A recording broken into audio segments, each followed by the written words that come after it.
minuit, c'est l'after. Précision concernant la Goal Line Technology à Angers. Alors, vraisemblablement, écoutez bien ce qui va se passer, ce qui s'est passé, parce que c'est assez étonnant.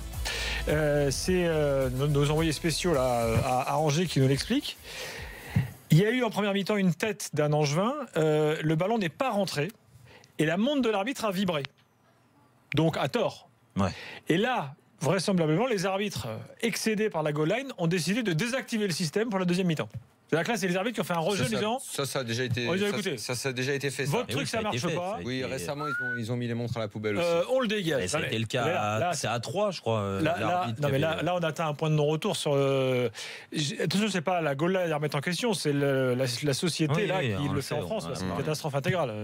Il faut tout arrêter avec eux. On avait été. Ils avaient été reçus par Kyo il y a quelques semaines. Sur ce dossier, on en avait parlé ici avec l'une des anciennes responsables de ce système, Susanna Castagnette, qui était venue nous parler. Et on était. T'étais là, tout Gilbert? Bien sûr. Susanna Castagnette. Exactement. On était effarés parce qu'elle nous racontait. Qu'elle était capable de changer la position du ballon sur le système. Bien sûr. Avec un petit logiciel qu'elle mettait dans le. Aujourd'hui, à quel point elle avait raison et qu'elle ne faisait pas que parler parce qu'elle ne travaillait plus dans la boîte. Parce qu'il y a toujours un peu cette suspicion quand les gens parlent. Ouais, si elle balance, c'est parce qu'elle est plus dans. Non. Voilà.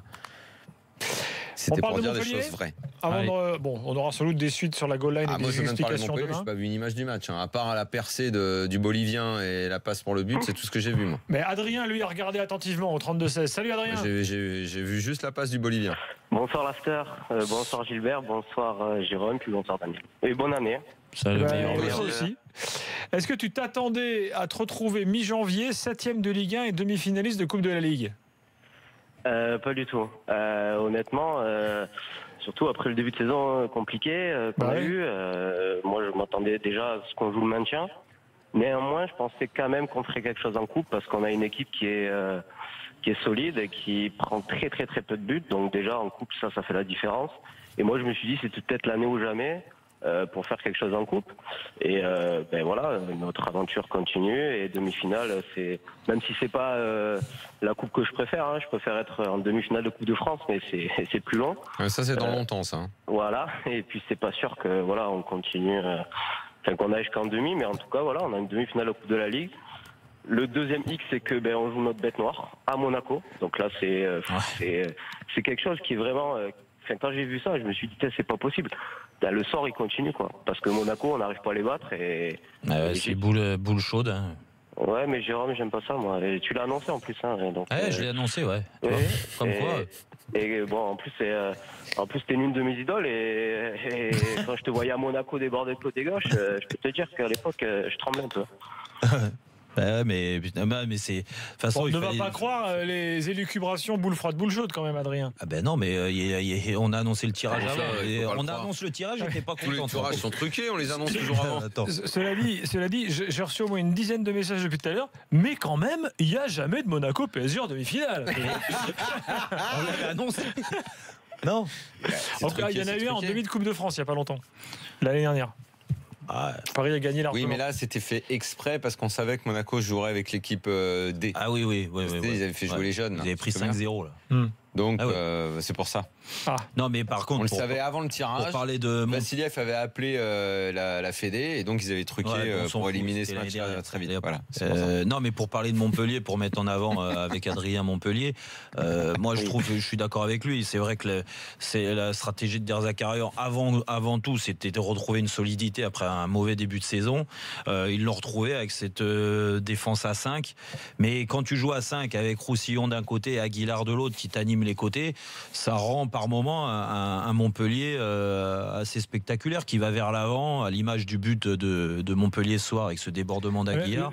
Tu dis Montpellier spectaculaire. Der Zakarian, il a l'image d'être le mec le plus défensif, tristos de Ligue 1. Oui, non, c'est pas complètement vrai. Non, mais c'est pas vrai déjà parce que c'est par rapport au style le personnage, le joueur, ce qu'il était. C'est sûr que c'était pas un grand meneur de jeu, Der Zakarian. C'était pas Carlos Valderrama qui jouait à Montpellier. C'était un joueur de caractère. Voilà, un bon joueur de caractère. Mais ce caractère, il l'a quand même amené à Montpellier Et ça, on peut pas lui reprocher. Mais toutes ces équipes ont toujours eu beaucoup de caractère. Défendent très bien. Il a jamais eu d'équipe de Lopette. Non, mais avec des équipes qui répondaient pas présents dans les matchs, dans les combats, Après, c'est pas flamboyant, mais les équipes étaient. Aujourd'hui, il faut appeler un chat. Ce que je veux dire, c'est que les très bons joueurs qui ont un bon état d'esprit avec des grandes qualités techniques, au bout d'un moment, ils restent pas à Montpellier, comme ils restent pas dans la plupart des équipes de Ligue 1. Soit ils jouent dans les 2-3 meilleures équipes de Ligue 1, soit ils partent à l'étranger. Donc, tu es obligé de faire avec le joueur et franchement, quand je vois l'effectif qu'il a et ce qu'il a réussi à amener, je te dis, Roussillon, c'est un bon joueur de football, Aguilar, c'est un bon joueur de football, Lannes, c'est un bon joueur de football au milieu de terrain. Déjà, ces 3 joueurs-là, ils bonifient un petit peu le collectif. Derrière, tu as un patron de défense avec toute l'expérience qu'il a, Hilton, il arrive à transformer les joueurs qui jouent à côté. Un Congrès,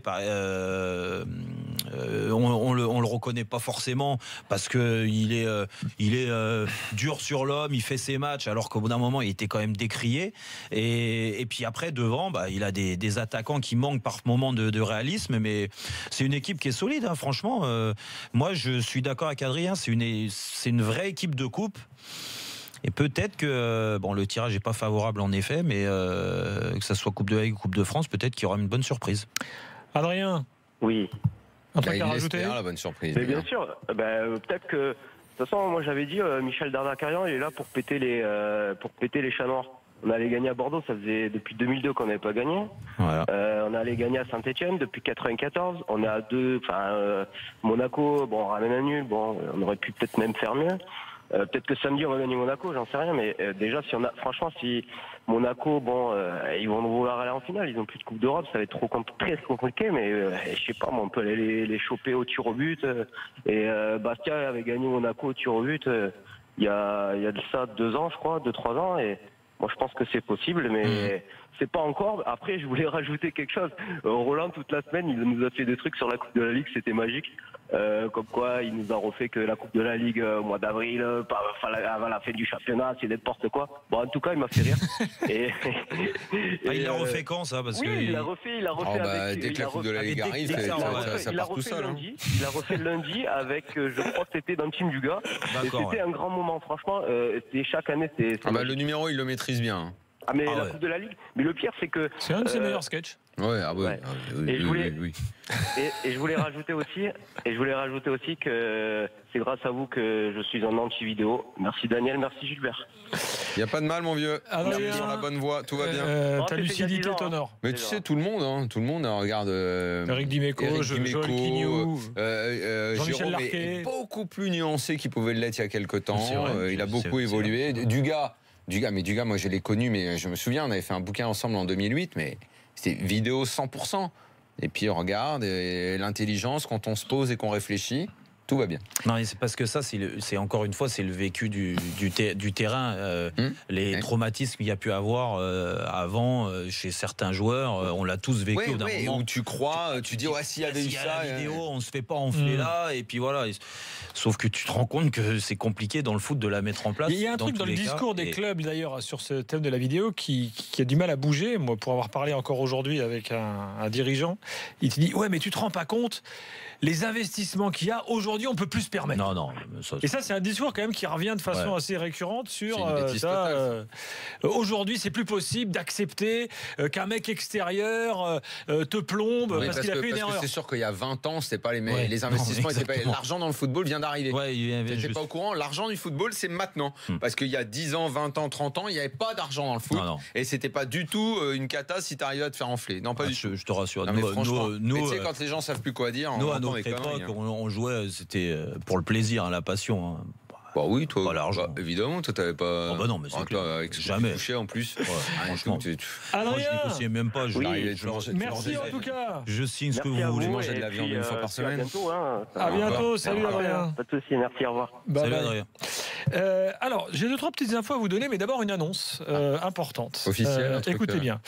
Le dimanche 21 janvier, le défi RMC. Ah oui, bien Daniel. sûr, bien sûr. À l'hippodrome de Vincennes. On sera là, toi et moi. On défiera sur des sulky.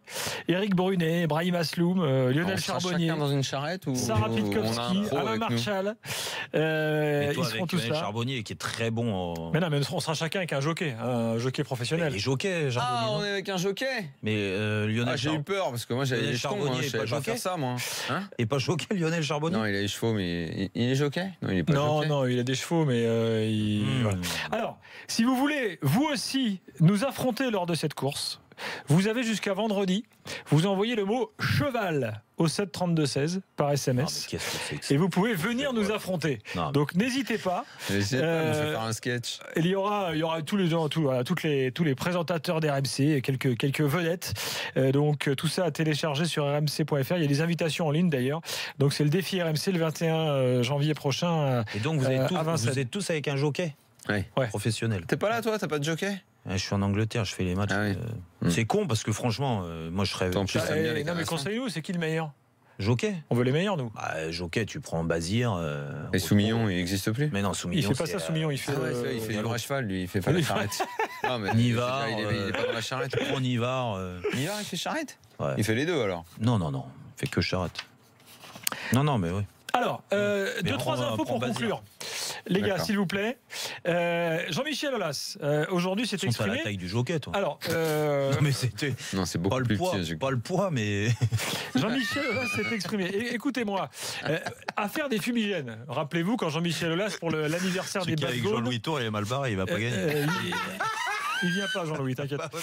Donc, Pourquoi il est pas là, Jean-Louis, sur la cheval, charrette? je sais pas, il a pas été invité. Oh là là. Heureusement, et c'est J'imagine, deux moi. charrettes avec lui. T'imagines, je lui mets deux Elle- tours. Bah, le cheval, Arrêtez, ça se trouve, Jean-Louis, le cheval, il nous aurait s'écroule au dosé. premier. Mais comment Mais- tu veux, le cheval, il bouge comment? Mais il s'écroule le cheval. Deux jockeys plus. Ouais. Et à la fin, pour le punir, il l'emmène à la boucherie. Excusez-moi, mais il est tout à fait possible que Jean-Louis Tour soit plus léger qu'Alain Marchal. Hein? Ah non. Bon, je reviens à Jean-Michel Aulas. Affaire des fumigènes. Rappelez-vous, il avait brandi des fumigènes pour l'anniversaire des Bad Gones en Ah fin de ouais. match l'autre fois. Et là, on le questionne et il dit bah voilà, vous êtes convoqué et il payera des sanctions et tout. Et là, il dit quoi? Bon, enfin, c'est un stade privé, je suis chez moi. Dit Jean-Michel Oui, Aulas. c'est vrai, c'est à lui, le Il stade. dit j'ai l'habitude de prendre des décisions en toute connaissance de cause, d'assumer mes responsabilités. J'avais prévenu la Ligue de ce qui pourrait se passer. Pour moi, c'était une réussite. Nous sommes dans un stade privé. J'étais chez moi, dit Jean-Michel Aulas. Oui, en Voilà plus, sa c'était défense. après le match et tout. Donc, ouais. Je défends Jean-Michel Aulas sur ce point. Voilà. Et il rajoute les Bad Gones ont montré à la France entière qu'on pouvait en dehors du jeu faire ce qui permet de retrouver leur identité. Donc en gros, ils essayent de réhabiliter le fumigène en quelque sorte dans cette. Là, en Dans cette revanche, histoire. En revanche, quoi. Bon, et toi, on n'est se pas passera de d'accord là. commentaires. là. Sinon, deux trois petites infos encore. Lilian Thuram qui s'exprime aujourd'hui. Il n'y a pas une affaire de racisme là-dedans? Si, ouais. Ah oui. Bon, en même temps, on va l'interroger, hein, donc il répond. Hein, si on mais c'est l'interrogeait bizarre pas. qu'à chaque fois qu'il y a un problème de racisme, c'est hop, tout de suite, tac. Lilian, il Il intervient. dit mais pourquoi les joueurs blancs lors de ce match à Cagliari ne sont pas sortis du terrain quand Matuidi s'est fait insulter, demande Thuram. Voilà, l'arbitre aurait dû arrêter le match. Écoute, franchement, Dit-il. à raconter ce genre de conneries, déjà, voilà, parce que... Il donne son ressenti. Ouais, Jérôme. mais moi, je peux en donner. Alors, je vais le garder pour moi, mais moi, un ressenti sur Lilian, hein, entre les blancs, les noirs et tout ça, moi, je peux en sortir aussi. Donc, qu'il fasse attention. Voilà, la réaction. Malheureusement, c'est pas Alors- la première fois que ça se passe Alors, comme le ça en problème, c'est Italie. que moi, j'entends ce qu'il dit. Et qu'à partir du moment où, effectivement, tu juges par solidarité avec un pote, moi, un pote black qui se fera insulter comme ça, je serais totalement solidaire avec lui. Sauf qu'il faut, en fait, déterminer quelle va être la marche à suivre. Est-ce que... comment tu fais pour arrêter le match, toi, avec l'équipe? Tu sors et de quelle façon tu sors du terrain? Comment tu fais pour l'arrêter?